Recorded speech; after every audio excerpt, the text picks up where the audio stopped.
Puppy again. Hi, sweetie. Oh, hi. Hi. Scratch your nose again. My name is Patrick. Recently, I retired after 26 years as a police officer and sold everything I owned. Now it's time for something different. A journey of healing and inspiration. I'm setting out to ride my motorcycle around the world, searching for beauty, connection, and the freedom of the open road. This is my life now. This is Adventures Without Borders.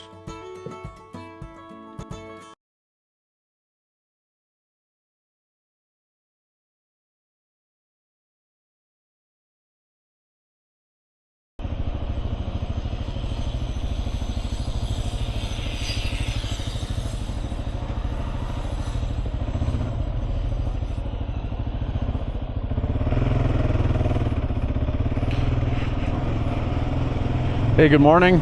Tuesday morning. What a difference a night makes. I'm in Esteli. I'm actually leaving Esteli. Last night when I arrived, everything was going sideways for me. It was raining. It didn't look like there was anybody at the hotel that I'd booked. As it turns out, there was, and I'll tell you more about that in a second.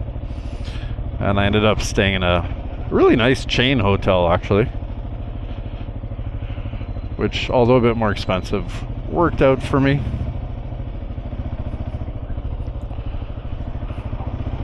So I ended up sending a message to the hotel owner through the booking app, and he answered me through WhatsApp.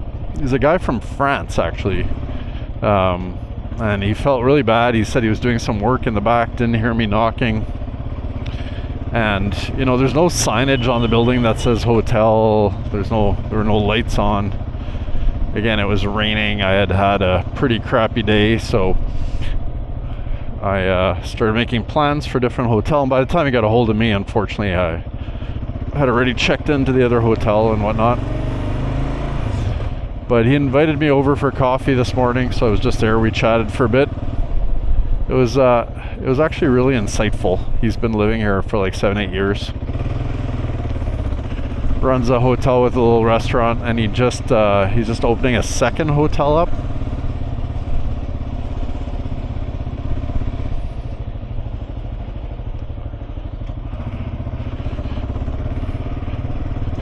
And so talked about culture here and how it's difficult to get people to work for you even though you're paying them well, because it's just such a sort of day by day existence for people. So sometimes they show up, sometimes they don't.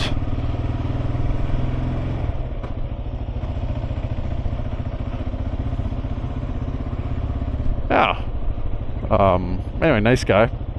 He says there are actually quite a few Canadians living around here as well, and down in Managua and Granada, where I'm headed today.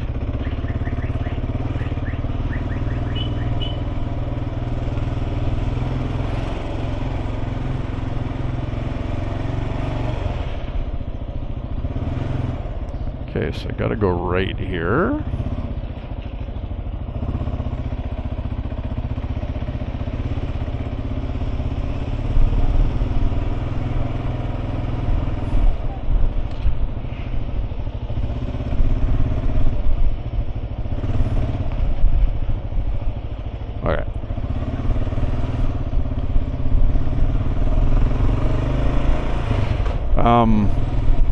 Anyway, it was an interesting like half-hour visit, I guess.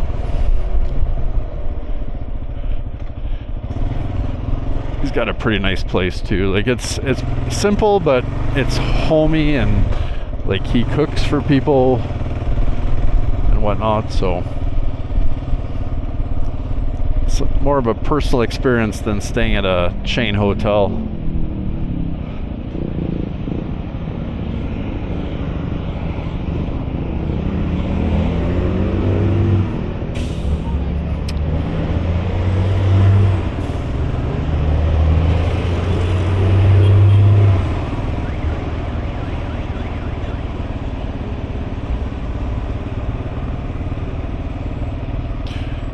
Yeah, so this is quite an auspicious start to the day, this traffic. So this is actually part of the Pan American Highway right here. Oh shoot.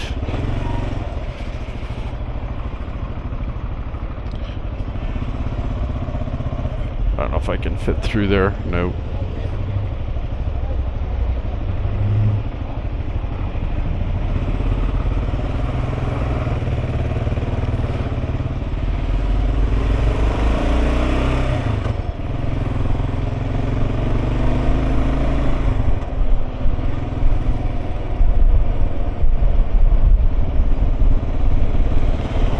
So what have I got? 170 kilometers. Should take about 3 hours, is what he told me.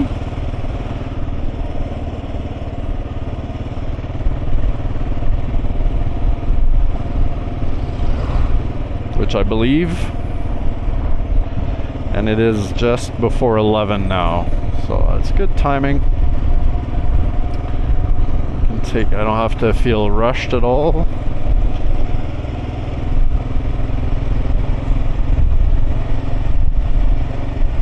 Look at that smoke ahead. What is... It's got to be a fire. Yeah.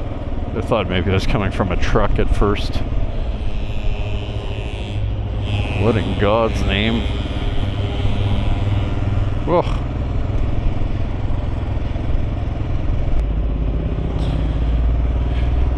He was, the guy who owns the Hotel Thierry, he was telling me the story of...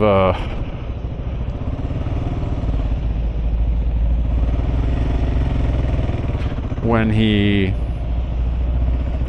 wanted to register his vehicle in his own name here a few years ago, how it took him a week to do it because they kept sending him away and he had to go to like 4 or 5 different places to get it done.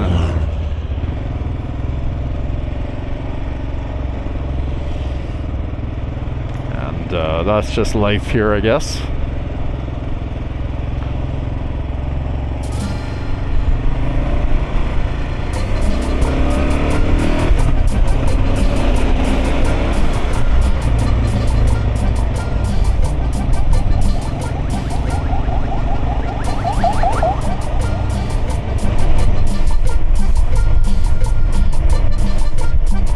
It started raining a little bit, although as I look further ahead, the skies look like they're clearing up, so I'm not gonna panic yet.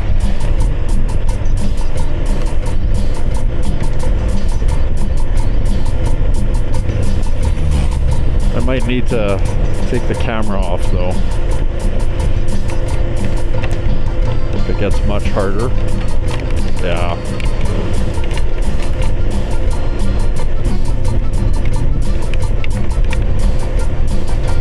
So the other thing I learned today is that they recently changed laws here about speed limits, and that everything is 50. And I don't know what to believe here, because the signs still say like 80 and 60, and so what this Thierry guy told me is that they just haven't changed them, or they're not changing them, or whatever. So I don't know. I mean, it's possible given all the other stuff that goes on, but yeah, I'm probably gonna have to put on my jacket.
Well, the rain stopped for now, and I just stopped to fuel up and grab some water. Bit of a party atmosphere here. They're doing some kind of promotion.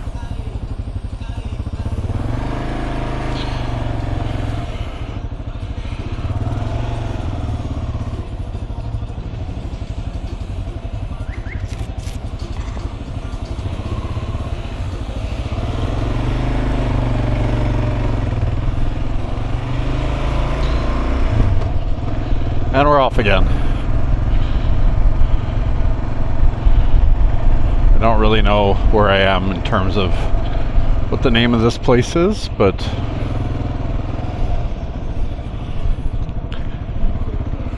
it's festive. It says Matamoros everywhere, so maybe that's actually the name of a state in Mexico, I think. City or a state, I can't remember now. Just south of Texas.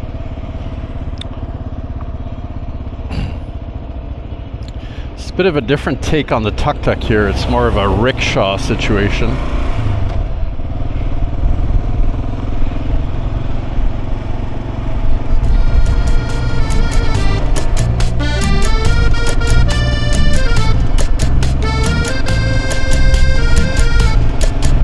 I'm down to 125 kilometers to go.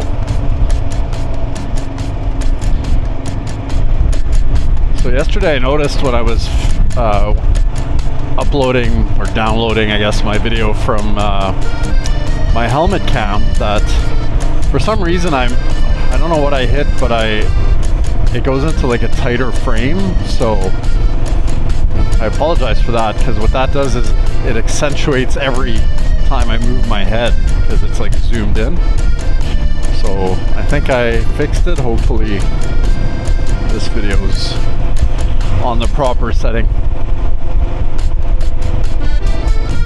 Yeah, that was a pretty hard rain earlier. My God, I still feel it. Before I was able to get the rain jacket on. Get a little wet.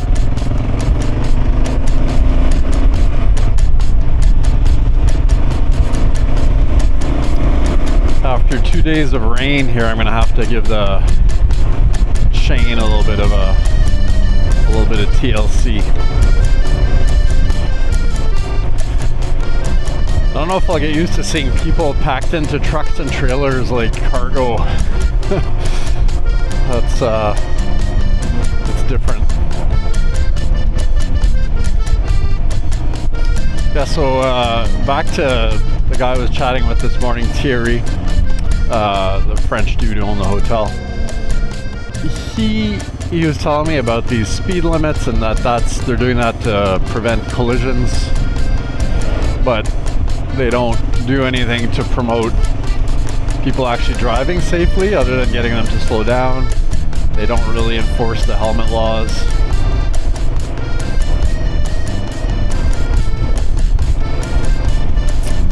I don't know if you can at this point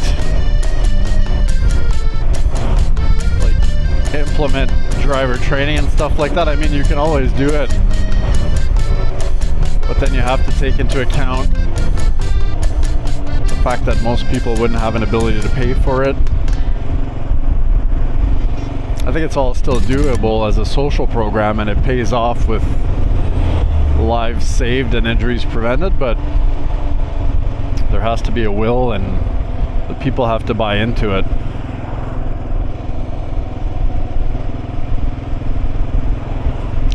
That's the thing about, I'm gonna get a little more deep here.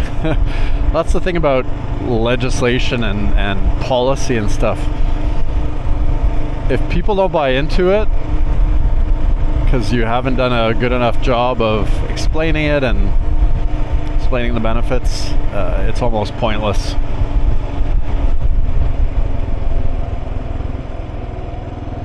Or then you just have to fine people into compliance, which then creates other problems.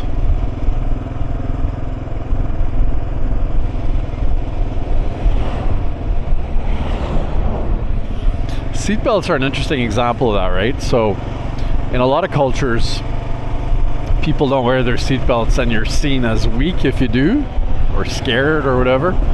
And then in more Western cultures, since seatbelts, became mandatory in the late 80s, early 90s, now if you don't wear them, you're seen as being a little bit on the fringe. It's interesting how humans can go on to either side of that, and I think a lot of it is just based on education and people having knowledge. Okay, back to the trip.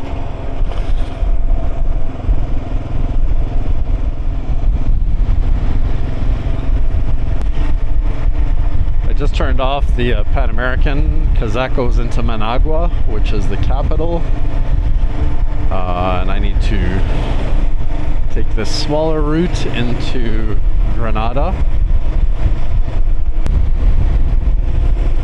Looks like I'm more or less 55 kilometers away.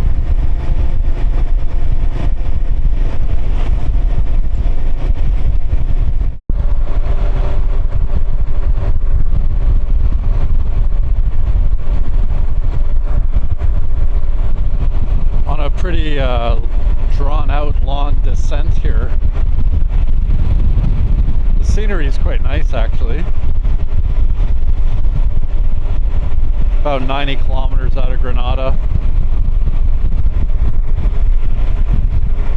So I've been seeing people on the roadside. Unfortunately, I didn't get any on video. A few people just sitting there, they're holding little monkeys. Others have a bunch of birds. I don't know if they're actually selling them. I'm guessing. I'm getting a few raindrops here, but anyway, that was interesting to see.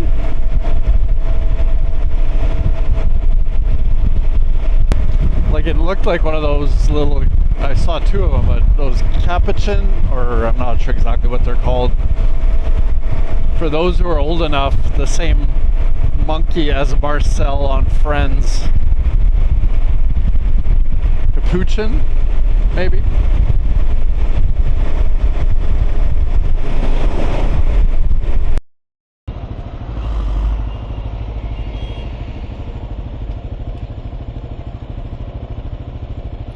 We're just like 7 minutes away from the Airbnb.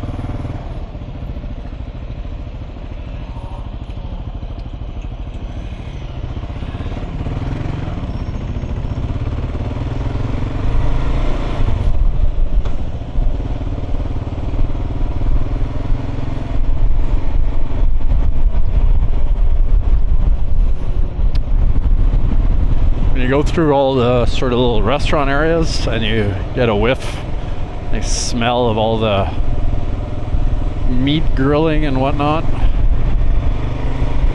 Oh, did I have a stop? Sorry. No, I don't think I did. Okay, I'm good. Yeah, I went through that little area there and it smelled really good.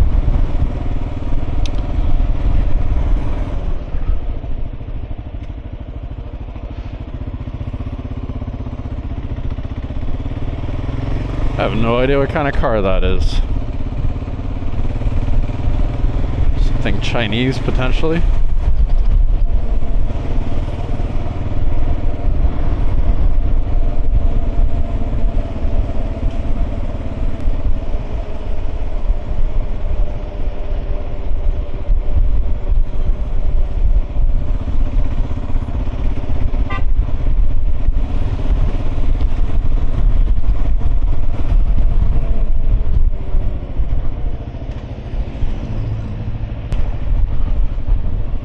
If I had a chart of places where I get stared at the most, this one would top it, I think.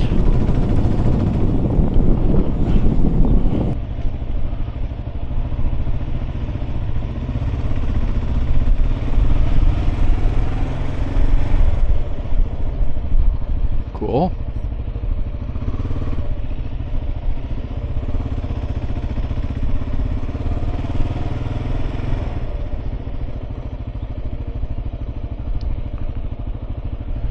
That's a New Mexico plate on that van.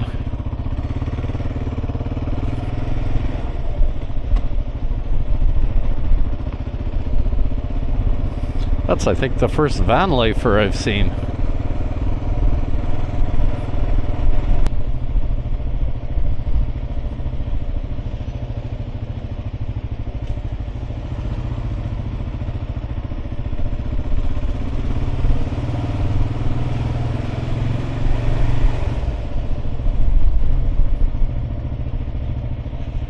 Holy, that's a big hole.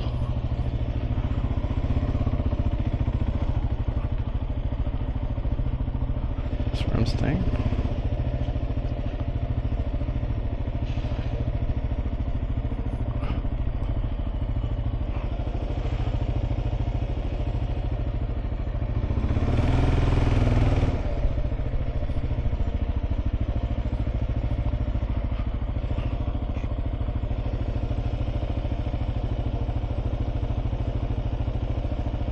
It does look like it's on my right, but hola.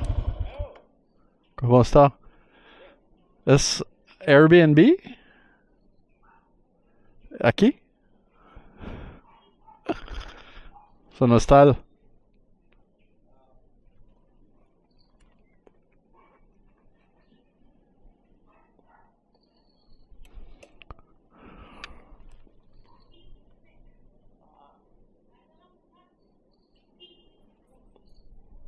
So it should be here.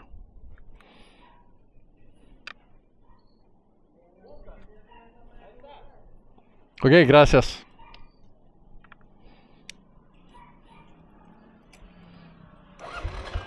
Hola. Sí. ¿Eres Tania? Ok, ok.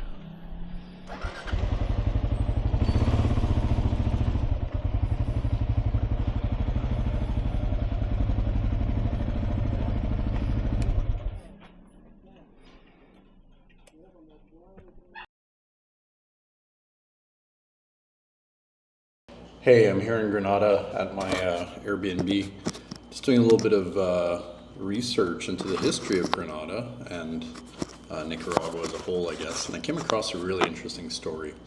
So you'll have to pardon me because I am looking at my screen from time to time so I don't miss any of the details for you here, but here it is in a nutshell.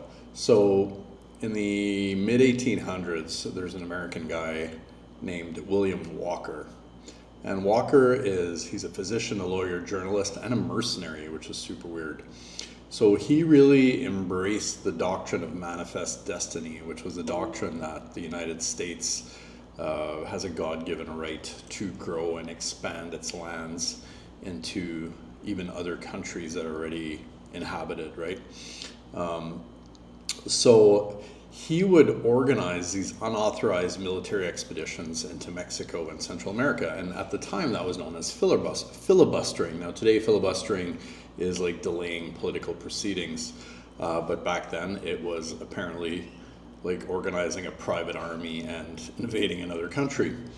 So he initially tried to take over Baja California, which is obviously part of Mexico. And he was driven back by American forces. He eventually made his way here to Nicaragua, and that was in 1855. And he cooperated with some of the political powers down here to launch a civil war against the legitimate government. He took control of the government, and in 1856, he set himself up as the country's president. I had no idea this had ever happened. So his government was actually recognized by the U.S. government by President Franklin Pierce, and enjoyed the support of some important sectors within Nicaraguan society as well. So obviously people who were rich and who thought that this would favor them. So anyway, long story short, he made some enemies amongst Americans as well, including the Vanderbilt family, and some people in the British Empire, which eventually led to his demise. But important to say that in the meantime, he reinstated slavery in Nicaragua. He re-legalized it. He also threatened the independence of some of the neighboring Central American republics. There was a military coalition led by Costa Rica that eventually defeated him and forced him to resign the presidency of Nicaragua in 1857. He tried to relaunch his filibustering project and looked for renewed support from pro-slavery forces in the southern US just before the American Civil War started. This is insane stuff. He did publish a book called The War in Nicaragua, which promoted his efforts to conquer Central America. So as Walker was about to be defeated in 1856 by military personnel from Costa Rica, from Honduras, from Nicaragua, or from El Salvador, he, of course, was here in Granada, which was the capital at the time, and he decided that he would destroy the city so that nobody else could use it after he left. So he actually systematically set the city on fire, and much of Granada burned to the ground at the time. After the destruction, his troops left behind a sign on a lance reading, "Aquí fue Granada," here was Granada. The burning shocked the region. Walker was eventually forced to surrender to the US Navy in 1857, and he was later executed in Honduras in 1860. It left a lasting scar on Nicaraguan history and cemented Walker's reputation as a ruthless invader. Who knew? This is, I mean, it's super interesting history, but it's also quite disturbing because it wasn't that long ago. Con ese estilo retro, estás interesante, como el acero, duro y siempre tan brillante. Si me serás, intercambiamos miradas. Esta noche, baby, si se notió, otra vez contigo, qué bendición. La noche se puso perfecta pa' un par de locuras. Contigo las pelis son chismes, pero no nos duran. El vibe que tenemos en la alcoba, bebé, la cura.